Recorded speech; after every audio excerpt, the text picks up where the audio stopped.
5월달에 이제 발표를 했는데, 한 8단계가 10단계 하락했어요.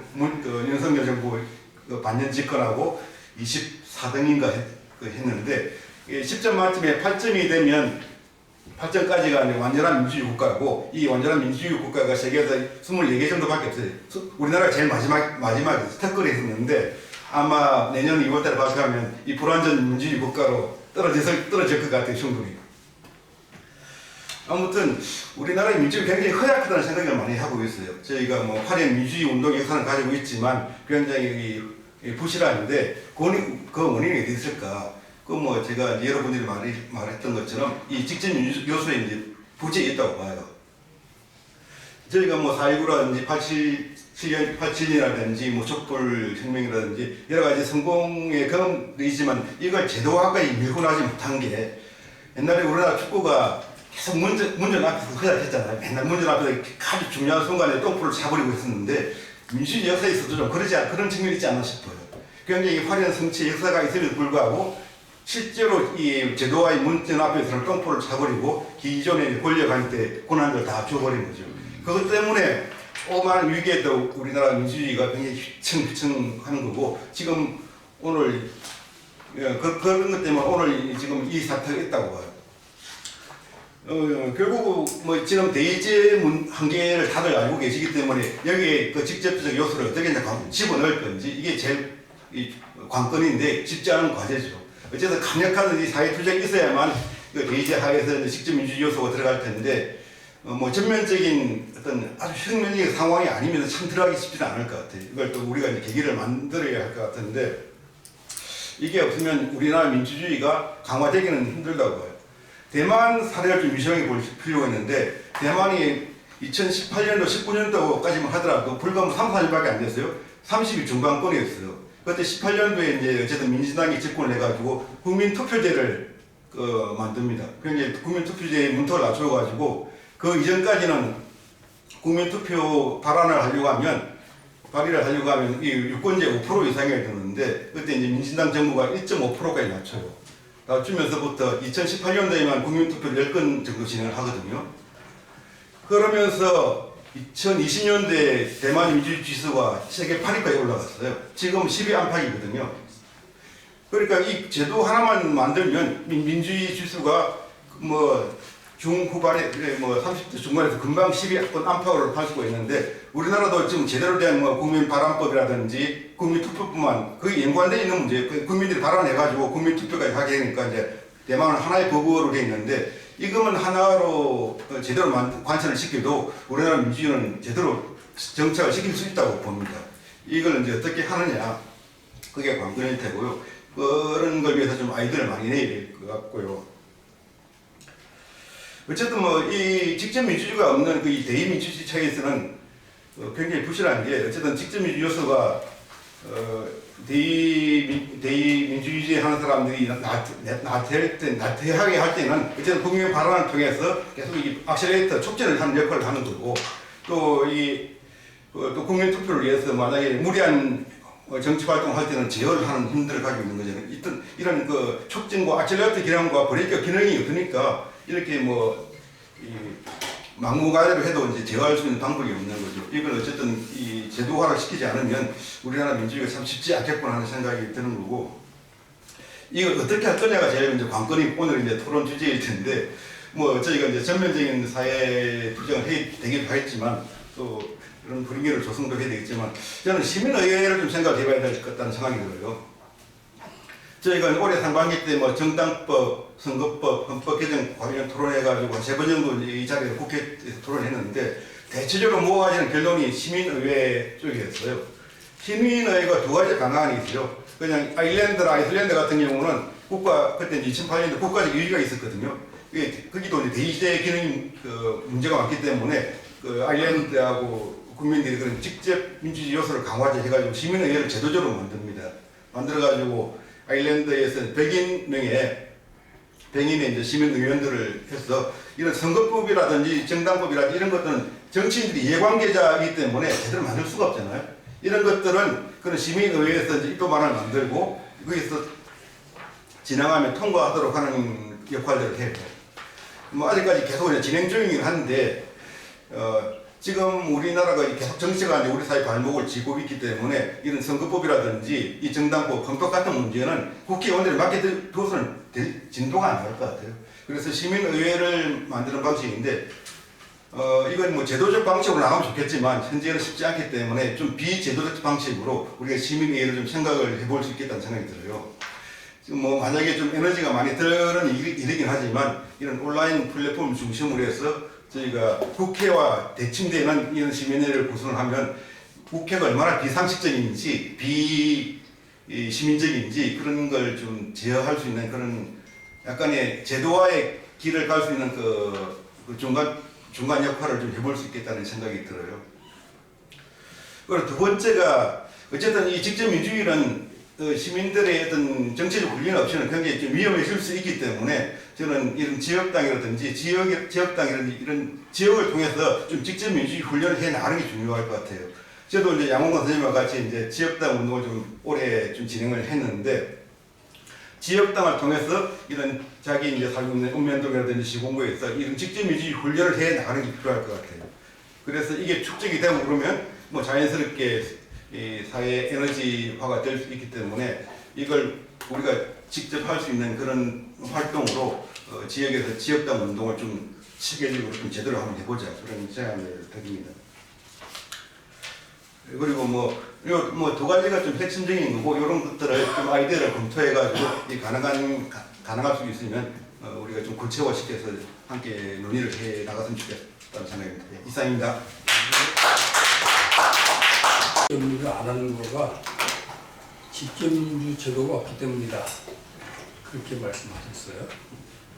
그래서 남은 기간 동안에도 아마 안 할 거다. 직접민주 제도 견인할 수 있는 게 압박할 수 있는 방법 같기 때문에 그러면 이제 어떻게 할 거냐? 그러면 다음 국회 때 시민회를 만들어서 한번 해보자. 근데 시민회를 만드는 방법을 국회 정식으로 동의로 설치하는 방법이 있고 아닌 게 있는데 아마 동의 안 할 거다. 그러니까 우리끼리 한번 해보자. 그래서 성과를 내보자. 이렇게 지금 말씀을 해주시는 거예요. 제가 지금 이름이 기억이 안 나는데 미국에 비슷한 단체가 하나 있었어요. 그다음 제가 회비를 모아서 그 돈으로 전국에 중요한 이슈가 있으면 1000명을 모아요. 근데 1000명 모을 때 뭐 차비, 그다음에 뭐 숙박비, 애가 있는 사람들은 돌보는 비용, 그것까지 다 줘가지고 1000명을 모아서 1박 2일로 토론을 해요. 그래서 중요한 정책 사안에 대해서 발표를 하면 그게 엄청난 파급력을 갖는 걸 봤거든요. 근데 우리는 그게 아마 온라인으로 가능할 거예요. 그렇게 하는 게. 그렇게 해서 난 그걸 해보는 거 좋겠다고 생각해요.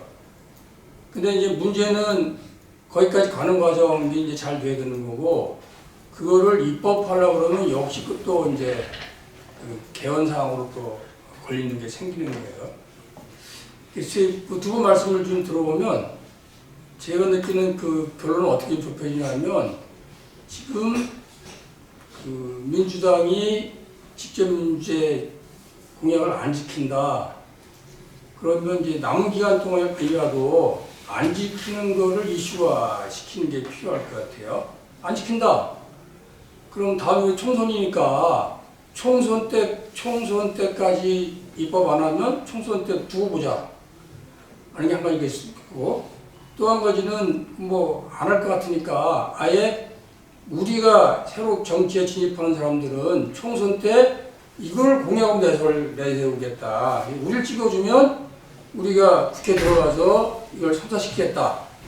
이렇게 하는 방법이 있고, 또 한 가지는 이게 다시 좀 개헌나고 계속 걸려있거든요. 그러면 안 하는 건 너무나 뻔한 거니까, 그러면 그 새롭게 정치를 시작하였던 쪽하고 사회 세력이 이번 총선 때 최소한 국민 발언제라도 걸고 그 총선 동시개혁을 하자. 이렇게 주장해 볼 수 있다고 생각해요.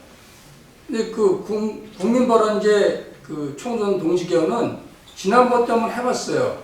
지난 대선 때인가? 해봤어요. 그래서 그때 어디까지 갔냐면, 대선 때구나. 어디까지 갔냐면, 국회의원 3분의 1이 발의해서 그 국민 발안 국민 개헌안이 국회 상정까지 올라갔어요. 올라갔는데 국회에서 그걸 표결하고 미룬 거야. 무산된 적이 있어요. 그러니까 이번에 내가 보기엔 방법 중 한 가지는 총선 때 직접 민주제 개헌 중에 딱 한 가지만 국민소환제 걸고 그걸 공약으로 내세우고 우린 이걸 위해서 총선에 나가겠다 이렇게 해보는 것도 한 방법이라고 생각해요. 오늘 이제 뭐 발제에서부터 이렇게 여러 이제 분들이 선생님을 발제한 모든 국민의 생각이 그렇다고 생각해요. 직접 민주주의 가능하냐?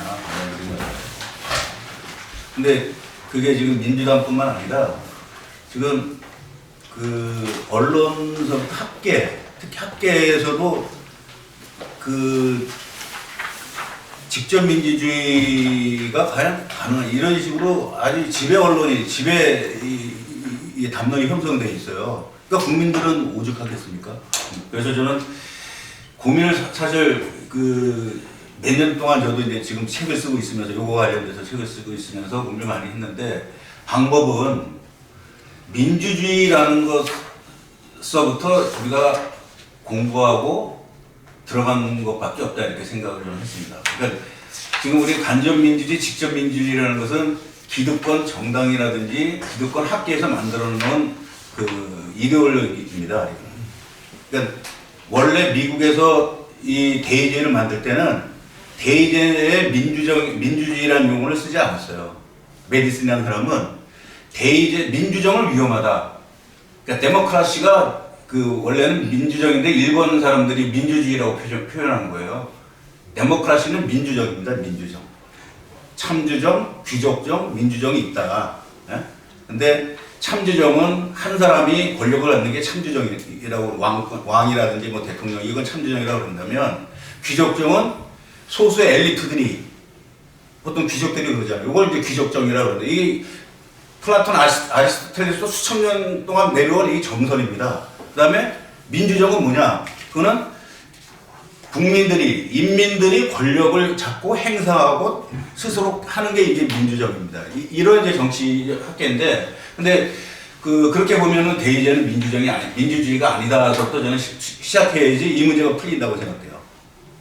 우리는 그렇게 앞으로 이제 싸워 나가야 되고, 그렇게 논의를 해야 되고, 근데 그거를 제가 이제 초반에 잠깐 이거 정리를 해놨습니다. 왜냐면, 우리 이런 거에 대해서는 익숙해요. 왜냐면 우리의 권력을 선거 때 위임해준다. 이런 것은 뭐 잘 알잖아요. 투표를 한다는 것은 학술적으로는 동의 절차라고 그러는데요. 내가 다른 사람한테 나의 주권을 위임해주는 것을 동의했다는 거거든요. 선거 때. 그러니까 당신의 권력을 선거 때 위임해줬으니까 이제 간접민주주의가 아니냐 이렇게 얘기를 하는 거예요. 근데 그 논리에서부터 우리는 파악하고 깨 들어가야 된다. 왜냐하면 우리가 어떤 게 위임할 때 보면 자기 재산권이라든지 뭐 위임할 때 보면 어떻게 합니까? 2년을 계약했으면 4년을 계약했으면 4년 이후에는 또 위임할 것인지 아닐 것인지를 또 계약하잖아요. 그죠? 근데 선거는 그렇지 않게 한다는 거죠. 영구적으로 한 번 위임했으면 계속 위임하는 거로 그냥 자동스럽게 우리가 그렇게 이해하고 있는 거예요. 거기서부터 문제가 있다. 일반 사적 계약에서는 만약에 계약을 했으면 주택이라든지 계약했으면 2년 지나면 끝나면 다시 재계약을 통해서 기간을 연장할 것인지 말 것인지 하는데 그런 부분이 없는 그런 부분을 제가 좀 언급을 좀 해놨습니다. 그래서 그런 부분을 좀 오늘 뭐 짧은 시간이기 때문에 이런 거를 뭐 많은 말씀을 드릴 수 없지만 저는 대의제는 그래서 민주주의가 아니다. 민주정이 아니다. 여기서부터 우리가 출발해야 된다. 그래서 우리가 촛불 시위 나가고 이럴 때 크게 뭐 프랭카드 걸어서 우리의 권력을, 우리의 주권을 돌려다오고 이런 싸움을 해야 된다고 생각해요. 거기 민주당이나 이런 사람들이 주도하는 거기 김건희 탄핵, 무슨 탄핵 거기에 아무 얘기도 못하고 따라다닐 게 아니라 거기 따라다니면서도 우리의 얘기에 공간이 열리지 않습니까? 그게 광장이잖아요. 그러면 우리의 얘기, 민주주의 얘기를 할 수 있어야 된다. 충분히 그 공간을 저는 아까 이제 우리의 방법이 없겠느냐. 당장 방법은 없어도 사실 지금 많은 시민들이 이런 민주주의 위기와 민주주의가 아니다라고 이런 분노를 가지고 모이고 있기 때문에 그런 광장에서 이런 대의제는 민주주의가 아니다. 이런 싸움을 해야 된다는 말씀을 좀 드리겠습니다. 그거는 뭐 구체적으로 한번 좀 읽어보시면 될 것 같아요. 지금 이제 스위스 말씀을 많이 하셨는데 여기 30쪽에 보면 스위스 같은 경우 우리가 이제 세 가지로 이제 국민 투표제를 이렇게 해요. 의무적 국민 투표, 선택적 국민 투표, 국민 반환 이렇게 하는데 선택적 국민 투표라는 건 뭐냐면 법이 이렇게 통과되더라도 우리가 좀 이거는 알고 있어요. 법이 이렇게 국회에서 통과되더라도 이 법에 대해서 다시 우리가 투표권을 요구해서 하면 국회의원이 통과된 법이 다시 무효가 되는 거예요. 네?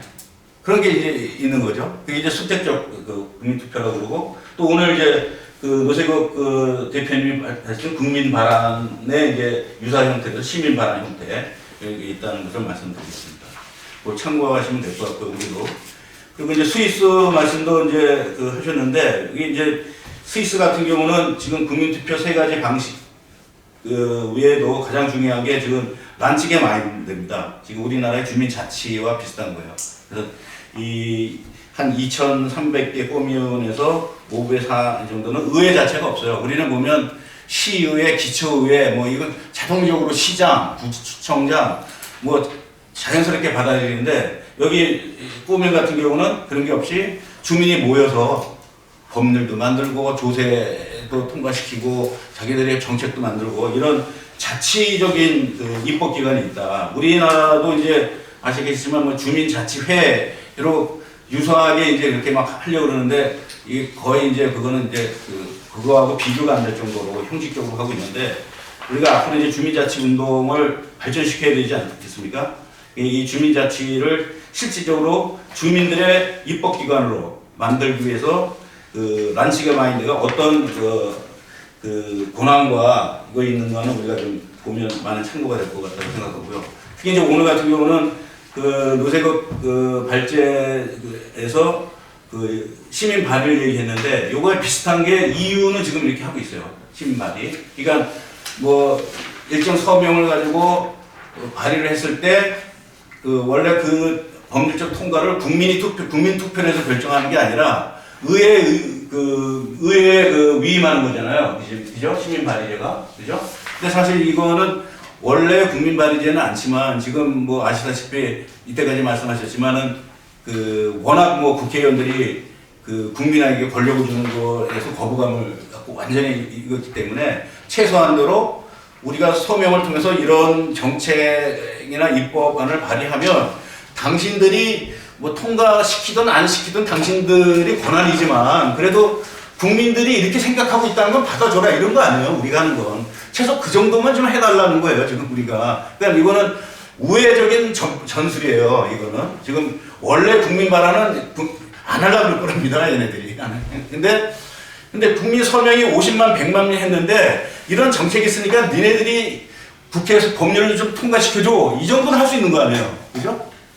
청원제도하고 비슷한 거잖아요. 사실. 그죠? 근데 그런 방식 같은 경우는 시민들한테 알리고 그리고 호응을 얻고 여론화하는 것이 이제 우리의 이제 과제라고 생각되고 그 정도야 뭐 우리가 이제 충분히 이제 해낼 수 있다고 생각. 우리나라 조건에서. 그래서 그거와 관련돼서 저는 오늘 마지막으로 한 2가지 정도만 제가 지역에서 이렇게 같이 이제 주민들과 함께 하고 있는 거 2가지만 좀 이게 제안을 드리겠습니다. 정책 투표제입니다. 33쪽에 보면요. 요것도 이제 지금 시민발의 노세국 대표가 발표하신 시민 발의하고 비슷한 건데 정책 투표제 같은 경우는 지금 유럽이나 연방주 자치 정부에서 거의 하고 있어요. 제가 이렇게 독일이라든지 유럽 이렇게 보면 3개월에 한 번씩 이게 우편으로 날라옵니다. 요번에 무슨 법이 있는데 이것을 매월 며칠 날 공청회도 하고 투표를 해서 투표를 해야 됩니다. 이게 그러니까 분기를 하는 거죠. 현안 정책이 있으면 저는 이런 거 같은 경우는 국회에서 입법을 하면 좋고 안 되더라도 지방자치제에서는 시장만 뭐 이렇게 우리가 어느 정도 되면 정책 투표제는 할 수가 있다고 생각됩니다. 현안 정책 투표 정책과 관련돼서 특히 이제 중요한 건 여기서 전자투표제가 이번에 작년에 주민자치법이 어느 정도 이제 조금이라도 이제 개정되면서 전자투표를 요구하면은 지방자치단체장은 전자투표를 해야 한다 이렇게 돼 있어요. 우리가 그걸 모르고 있잖아요. 왜냐하면 길거리에서 서명 받는 것이 이게 보통 어려운 게 아니에요. 옛날에는 우리가 그 열의를 했지만, 근데 전자투표를 하면 이게 충분히 프레폰을 통해서 이게 서명을 받을 수 있어요. 그래서 이걸 자치단체장한테 요구하면 그렇게 하도록 이게 돼 있습니다. 우리가 모르겠지만. 그래서 이런 정책투표, 현안의 정책이 있을 때 그 주민들이 그 정국가 차원에서 뭐 전국적으로 하면 더 좋겠죠. 이걸 정책으로 투표해서 이것도 정책으로 투표했을 때 그것이 이제 법적인 구속력은 없는 거예요. 그것도 뭐 대통령이면 대통령, 국회면 국회, 아니면 뭐 자치단체면 자치단체장에 우리가 요번에 그 50만 명이 이런 정책에 대해서 투표를 했으니까 이런 결과가 찬성이 나왔으니까 받아주십시오 이런 거거든요. 정책투표제가. 그래서 이 정책투표제가 우리가 이제 얘기하는 거는 이런 걸 통해서 훈련이 된다는 겁니다. 나도 뭐 지역이라든지 국가의 안에 대해서 이렇게 투표를 해봤어. 참여를 해봤어. 특히 이제 투표하기 전에는 여러 가지 이제 공론장을 열어야 되기 때문에 그런 이제 토론에도 참여하고 수기 절차에도 참여하기 때문에 이런 그 정책 투표제를 한번 우리도 이게는 시민 발의 국회에서 대의제를 자기들의 권력을 완전히 내놓는 것을 이게 완전히 왕능하게 이렇게 저항하고 있는 이런 소수의 정치 주권자들 300명의 우리 5천만 명의 주권을 다 가지고 있는 거잖아요. 그 사람들이 주권자입니다, 사실. 우리는 주권자가 아닌 거지 않겠습니까? 그래서 이런 부분을 좀 우회해서 하는 방법도 있다는 걸 말씀드리고, 또 하나는 마지막으로는 35쪽입니다. 35쪽에 보면 시민공론장 설치법이라든지 조례를 지역에서는 우리 경기도라든지 군포 제가 사는 지역에서는 요거를 지금 추진 중에 있어요. 조례 안까지 좀 만들어서 만약에 우리가 현안에서 지역에서 무슨 토론 사항이 있다 해서 주민이 뭐 30명이면 30명, 전국 단위에서는 뭐 10,000명이면 10,000명, 50,000명이면 50,000명 이렇게 서명을 받으면 그거에 대해서 법이 만약에 조례라든지 입법화되면 그런 공론장을 공론장 설치를 지원할 수 있는 법입니다. 그래서 공론장이라는 게 예산이 들어가겠죠. 공간 대여비라든지 뭐 토론비라든지 홍보비라든지 자료비라든지 간식비라든지 운영비라든지 여러 가지 이제 이게 이제 공적 자금이죠. 이런 것이 이게 뭐 어떤 특정한 사람의 어떤 사적 비용이 아니라 시민들의 주권을 옹호하고 발전시키기 위한 공적 자금입니다. 이런 부분이. 그래서 이런 것을 조례나 법을 만들어서 시민 공론장의 일상적으로 자유롭게 이렇게 만들어져 있도록 한다면 그걸 통해서 여러 사람들이 많은 시민들이 토론도 하고 수기도 하고 거기서 의견이 모아지면 공론장 법에 의해서 시민 공론장 법에 의해서 그것을 자치단체장이나 국회나 대통령 집행부에게 제안할 수 있는 그런 두 가지 정도 지금 오늘 발제하신 시민 발의제 그런 이제 우회적인 방식도 있고 또 이제 정책 투표제를 좀 분기별로 한 번씩 좀 정책 투표를 한번 해보자. 지금 아까도 말씀하셨지만 지금 뭐 남북한 문제라든지 지금 뭐 여러 가지 현안 법 같은 게 상당히 여야가 풀 수 없는 법 같은 거 이걸 정책 투표로 한번 국민 투표 한번 해보자 이런 거죠.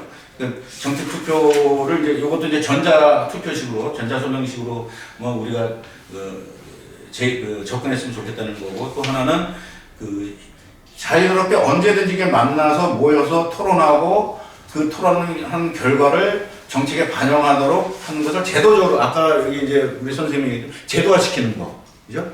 그걸 제도화시키는 거. 우리가 만나서 이런 법적으로 이렇게 돼 있으니까 지원도 받고 그걸 제도화시키는 것을 한 2가지 정도를 좀 지금 이 엄혹한 대의제, 저는 대의 민주주의는 아니라고 생각합니다. 대의제를 민주주의로 직접 민주주의든 민주주의로 전환시키는데 하나의 징검다리로서 활용하는 계기가 됐으면 좋겠다 이런 말씀드립니다. 네, 이상입니다.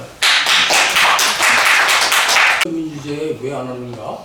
그거는 다 말씀 안 하신 것 같아. 어떻게 할 건가에 대해서는 주로 그 총선 이후에 직접민주제 중에 한 가지 방안으로 대안으로 정책투표제하고 주민공무제 그거를 입법하면 좋겠다 그렇게 말씀하셨어요. 대의제 얘기 나오니까 잠깐 생각이 났는데 그 메디슨이라는 친구가 미국 헌법을 만들 때 분명히 대의제라 그랬어요. 민주주의 아니라 그랬어요. 그렇죠. 대의제가 귀족정이기 때문에 귀족들을 이렇게 견제해야 된다. 그래서 만든 게 상권분립이에요. 상권분립은 민주제도가 아니라 귀족정을 견제하기 위해서 그 대권력끼리 서로 싸워라. 그렇게 만든 게 상권분립인데 현대민주화에서는 상권분립이 안 돼요. 그럼 다 윤석열 당연히 물러가고 민주당 너희들도 물러가라. 집정민주주의 해라. 그러면서 짱돌 던지고 화염병 던지는 퍼포먼스를 해서 20, 30대 젊은이들이 지금 이 그림이 전부가 다 아니구나. 그런 큰 사회적 퍼포먼스를 해서 우리 존재감을 알리고 내용이 뭔지 지금 아까 시작할 때 까만 고양이 흰 고양이 했잖아요. 이거 몰라요 아무도. 이 젊은이 딱 한 명 왔어 지금. 그 여러분들이 586 때 짱돌 던지고 화염병 던지는 그거 못 하잖아요. 퍼포먼스라도 하자. 이사님. 말씀 듣다가 질문이 있었는데 네. 질문을 해도 될까요? 송재영 하야 교수님께 아까 대통령제는 참주정이고 귀족 엘리트 소수 엘리트가 귀족정이고 그리고 이제 저는 여기에 시민들이 갇힌 우리의 권력을 돌려달라고 해서 우리가 그걸 해야 된다고 생각해요. 루소가 선거 때는 왕이 되지만 선거가 끝나면 쇠사슬의 노예로 돌아간다는 얘기가 유명한 얘기예요. 선거가 끝나면 노예로 우리 돌아가는 겁니다. 지금 노예예요. 권력에서는 노예입니다. 지금. 아니 소수가 다 하고 우리가 무슨 권한이 있습니까? 저는 교수라는 사람도 노예라고는 항상 느낌이 있는데 저는 시민들이 다 노예라고 생각합니다. 그런 퍼포먼스를 하고 싸우지 않으면 절대로 권력이라는 것은 얼마나 달콤하고 이게 있는데 그걸 내놓겠습니까? 절대로 안 하는 생각합니다. 저는. 답변 됐어요? 그러면 지금 완성된 나라를 보면 스위스가 조금 우리가 가야 될 그런 모습이라는 건가요? 그러니까 스위스도 그렇고 사실 그 미국도 여기 제가 썼지만 미국도 그 51개 중에서 그 30몇 개 자치주에서는 이걸 주민 참여 뭐 정책 투표 이런 거 다 하고 유럽도 그래요. 근데 우리가 이제 그걸 모르고 있는 것 뿐이죠. 모르고 있는데 제가 하는 것은 지금 이제 학계나 이제 이런 데서는 대의제가 소수 권력 엘리트들의 과도를 치다 이런 비판이 상당히 민주주의 위기라고 이렇게 지금 계속 얘기를 하고 있다. 근데 우리는 너무 심하다. 그렇기 때문에 우리가 이 대의제를 민주주의 위기 중에 위기에 우리가 살고 있다 이렇게 인식하는 게 상당히 중요하다 저는 이렇게 생각합니다. 예. 다른 분들께서 민주당이 직접민주제를 왜 안 하는지 어떻게 하면 활용해야 될 건지 의견을 말씀해 주시기 바랍니다. 우선 하나 좀 여쭙고 싶은 게 실종되는 21대 총선공약 못하는 거 안 하는 거. 더불어민주당이 직접민주당 공약을 중심으로 하고 있는데 이 총선공약 끝난 거 아니에요? 공약으로 끝난 거 아닙니까? 우리 유권자 사기친 거 아닙니까? 민주당에서? 좀 민주당 당원이지만 민주당은 때만 되면 뭐 한다 하지만 다 그게 빌공짜를 넣어서 살기만 유권자 사기일 것 같습니다. 이거 유튜브 나오나요? 잘리게 생겼네. 예를 들어 저는 지금 봅니다. 현장에서 3월 5일 동안 있어 왔지만은 사실 이거 기득권을 내려놔야 된다고 보거든요. 갖고 있는 사람들이. 근데 그 사람들은 지금 그러지 않고 있습니다. 이재명 지지하지만은 이재명 자체가 아직도 대권에 지금 아주 욕심이 많아가지고 개딸들이 한번 설치더니 이번에 그 남자들 뭐라고 하는 거예요? 그 딸이라는 그 딸은 아니지만 남자들 뭐 중심으로 해가지고 그 조직을 또 만들고 있어요. 전국적으로. 그 아주 강성 팬덤이라고 하나요? 그 만들고 있습니다. 수차례 걸쳐서 얘기를 해도 듣질 않아요. 자기가 대통령 되고자 자기 사람들만 모아놓고 이번에 영입위원장 스스로 셀프에서 영입위원장 냈잖아요. 그런 얘기 우리 안 하지 않습니까? 직접 민주적 공약이라고 우리가 지금 하고 있는데 저는 도대체 무슨 말씀을 하시나 제가 좀 지식이 짧고 소견이 짧아서 그런지 모르지만 잘 이해를 못하고 있었습니다. 그게 우리가 정말 아까 어느 분이 말씀하셨는데 물론 저도 이제 60대 후반입니다만 정말 그 옛날부터 이렇게 오면서 봤지만 우리 스스로도 민주당의 비판적 지지를 하지만 민주당의 돌멩이 들고 가서 짱돌 들고 가서 막바트 한번 내려까고 네? 해냅니다. 매일만 우리가 흰 고양이 늙은 고양이가 아니고 흰 고양이 검은 고양이 얘기 백날 해야 뭐하겠어요. 방울을 못 나누고 있는데 한번 해봅시다. 그까짓 거 돌멩이로 들고 안 되면 벌써 제가 오죽하면은 이거 이런 얘기하면 저기 국가 반환 찍어야 되나? 우승을 하도 숨겨가지고 나는 목사한테 지가 그 옆 사람에다 총을 뭐 경찰서에 갖고 있대. 우승을 하면 총 좀 가져와봐.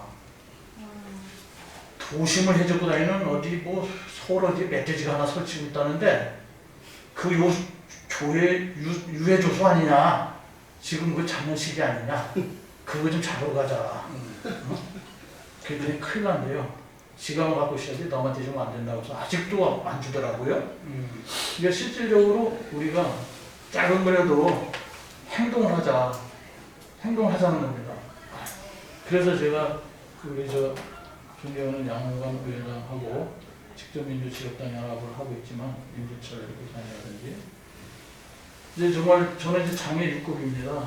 장애 6급이고 얼마 전에 큰 수술을 받아서 좀 이런 저런 얘기하는데 혹시 좀 위법적인 말이 있었다면은 제가 조금 좀 정신이 왔다 갔다 해서 그런 줄 이해해 주세요. 괜찮아요. 민주당 애들은 잡아갈 능력이 없어요. 제가 머리다가 내고 저도 그런 얘기를 하는데 이 자리에 와서 그런 얘기를 하는 거는 너무 한심합니다. 그럼 제가 볼 때 민주당 당원이지만 내년에 민주당 거의 그 지방에서 왔지만은 글쎄요. 대전 같은 경우는 두 서거도 많이 얻을까요? 제 소견은. 네. 자, 이럴 때 우리 현 선생님 존경한다만 정말 시민사회단체에서 계속 서로 좀 내려놓고 똘똘 뭉쳐가지고 이제 민주당 그런 거 팍 차버리고 저기 눈돌말 같은 애들은 그냥 저것들을 이제 한 가닥 집어 던지고 새롭게 한번 혁명 정신을 가지고 한번 해보자는 거죠. 스테타까지는 말이 좀 그렇지만 혁명 정신을 가지고 한번 완전히 뒤집어 엎어야지 내년에 안 뒤집어 엎으면 저는 우리 대한민국 희망이 없다고 봅니다. 예. 소견 들어주신 것 같은데 감사합니다. 우리 민주당을 비판하지만 우리가 그 비판은 자유스러운 건 아니에요. 우리가 직접민주제를 입법하라고 압박을 했고 민주당이 그걸 선거 때 받았고 그 다음에 이제 회기가 끝나갈 때까지 우리가 더 열심히 했으면 입법됐을 거예요. 들이 민주당의 이렇게 족쇄가 좀 잡혀 있는 부분이 있어요. 그게 이제 국민의힘이나 그 전에 있었던 보수 정당에 대한 역사적 관점에서 저것들은 정권을 잡으면 안 된다는 생각 때문에 항상 선거가 끝나고 나서 다음 선거 때까지는 그 양쪽을 다 비판하고 싸웁니다. 그런데 선거가 가까이 다가오면 다가올수록 민주당으로 회귀를 해요. 그래서 다시 민주당을 뽑아줍니다. 이 현상이 계속해서 반복되는 거라고 저는 봐요. 그러니까 이게 이제 아까 손 교수님 말씀대로 저희가 직접민주주의를 직접 공부하고 학습할 수 있는 시스템도 만들고 퍼포먼스도 하고 하면 다 괜찮겠는데 그게 많은 대중이 참여하기가 어려운 여러 가지 요소가 있으니까 저는 오히려 지금 같은 상황에서는 총선 보이콧 같은 거를 내년 4월에 한번 준비해보서 민주당을 더 코너에 몰아야 된다. 그러니까 우리가 다음 총선을 보이콧하는 것부터 시작을 하고 그 보이콧을 하면 그 대안이 뭐냐? 그 대안이 바로 직접 민주주의로 가는 것이다.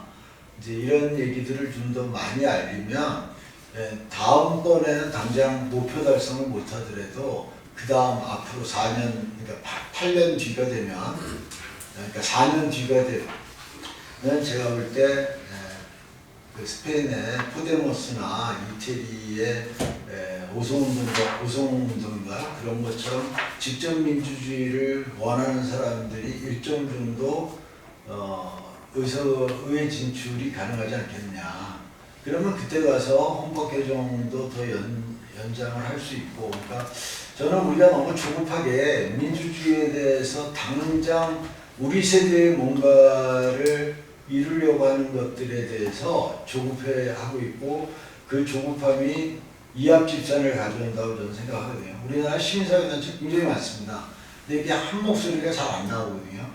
아주 큰 이슈가 있을 때만 참여연대나 경신녀를 중심으로 해서 이야기가 터져나오지 사실 직접민주주의 같은 경우에는 참여연대도 아마 참석 잘 안 할 거예요. 거기도 사실 알고 보면 귀족적이거든요. 그러니까 그런 면에서 저는 조금 더 인내심을 가지고 이번 선거, 다음 선거 거기에서 어떻게 할 것인가라는 전략적 그 의사결정에 조금 더 우리 연성수 선배나 이렇게 직접민주주의에 대해서 관심이 많으신 분들이 조금 더 연구를 해서 차근차근 진행을 하는 그런 것들이 있었으면 하는 바람을 가져봅니다. 왜 못하는가 안 합니다. 못하기도 하고 전략적으로 안 합니다. 국회에는 두 사람만 존재하고 국회의원 보좌관의 세계도 두 사람만 합니다. 요즘은 이제 연말이라 배우들이 시상식 하고 많이 그러잖아요. 그런 것처럼 이렇게 조금 희화하면서 이렇게 국회의원들이 무슨 정책을 했는지 연말에 마치 상을 주듯이 뭘 직접 상을 주는 건 아니지만 이거를 갖다가 커다랗게 광화문에 전광판을 띄우는 것처럼 그런 스타일의 그러한 어떤 빔을 쏴가지고 크게 쏴가지고 그렇게 조금 우리가 이제 적극적으로 다스리는 노예 정신에서 벗어나 주인이 되는 그런 액션을 취해야 되는데 이게 좀 고급스럽고 전자식 디지털 전자 이제 핸드폰도 많이 보긴 하겠지만요. 일단 거리로 걸어가 다닐 때 그러한 것을 많이 좀 보여주는 그런 쪽으로 하면 참 좋을 것 같다는 생각이 들어요. 그래서 그것도 안 되냐면 말을 안 들으면 뉴욕시의 전광판에 딱 띄우는 거예요. 누구 이름을 띄우거나 이분이 작년에 국민소환제를 발안을 약속했습니다. 모모 국회의원님 예를 들면 그러면 이제 그것이 전광판에 떴다고 나올 거 아니에요. TV나 뉴스에. 그러면 얼마나 저 뜨끔하겠어요. 약속을 했는데 안 해가지고. 이런 식으로 계속 좀 이렇게 쪼아대는 가만히 있지 않으면 안 되게끔 그렇게 조금 자극을 계속 줘야 될 것 같아요. 끊임없이 전기 자극을 하듯이 끊임없이 촉진, 모티베이션 이런 쪽으로 가가지고 통 움직이지를 않잖아요. 일단은 매너리즘에 빠져서 그렇기도 하는 것 같아요. 제가 봤을 때.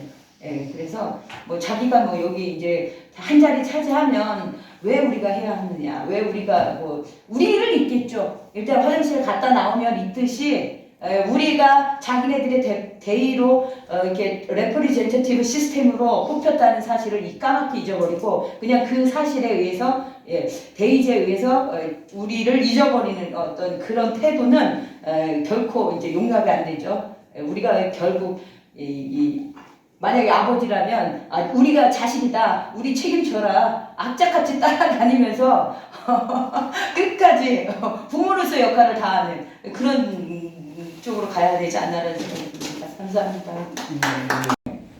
그러면 직접민주당이 이런 공약을 했는데 지금까지 안 지키고 있다. 21대 국회 민주당 직접민주주의 빵점.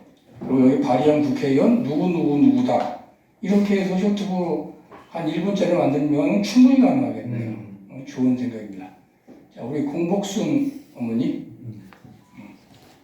아니고, 근데 오늘 이렇게 강의 발제를 좀 듣다 보니까 가슴이 먹먹했어요. 한숨이 빵 나오는데 이런 말 하면 안 되지만 군 인권을 군에 가서 자식이 잃은 엄마들의 모임에서도 나오지가 않아요, 행동력이. 그런데 어떻게 정치는 나하고 굉장히 멀리 있다고 느끼는 이 대중들에게 어떻게 다가가서 어떻게 이걸 이끌어낼 것인가. 자꾸 연 선생님 자꾸 그 방법 말씀하셨는데, 야, 이거 참 굉장히 이런 말씀드려서 죄송합니다. 이렇게 좀 깊은 얘기, 긍정적인 얘기, 이런 얘기 해야 되는데, 지금같이 이렇게 패배적인 상황 안에서 우리가 과연 무엇을 할 수 있을까? 네, 가슴이 좀 막막한 이런 말씀으로 대신합니다. 죄송합니다. 네. 그래서 우리 발제자 토론자께서 한 말씀 하시고 마무리 짓겠습니다.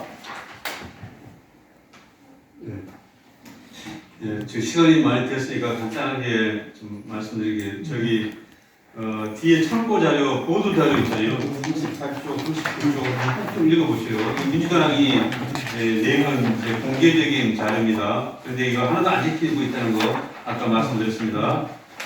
그 다음에 첫 번째 이 국민입법 청구법안 박주민 의원이 대표 발의한 이 법안을 아까 설명해 드렸는데 여기 7조를 보시면 7조 3항에 보면은 해부받은 날부터 180일 이내에 상임위, 소관위원회 상임위원회에서 심사를 마쳐야 된다고 이게 딱 제한이 돼 있고 그 다음에 5조에 보면 5항에 보면 90일 이내에 법사위에서 마쳐야 된다. 그러니까 총 270일 그러니까 9개월간에 걸쳐서 모든 걸 다 마쳐야 된다. 딱 명시해 놨기 때문에 이 법안이 되면 그나마 낫다는 거예요. 지금 그 국회 국민동의 지금 정대호 선생님도 뭐 하려고 그러지만 해봤자 안 되는 거예요, 그게. 그러니까 지금은 안 되고 뭉개갖고 안 되고 있잖아요, 얘들이. 근데 이게 그렇게 되기 때문에 요거는 제한 규정을 딱 뒀기 때문에 이게 그나마 낫다 해서 이렇게 소개를 했던 거고요.